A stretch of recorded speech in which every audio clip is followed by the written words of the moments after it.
It's cut 1.61 60 foot on unprepped streets.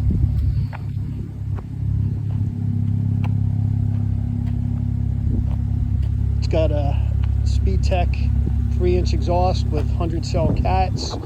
It's got a tune from 8 performance. It's not super high performance, but it's quick. It'll run maybe 682 at about 103 miles an hour. It is by far my most reliable car that I've ever owned. Well, when my new Corvettes were breaking down, this thing always started.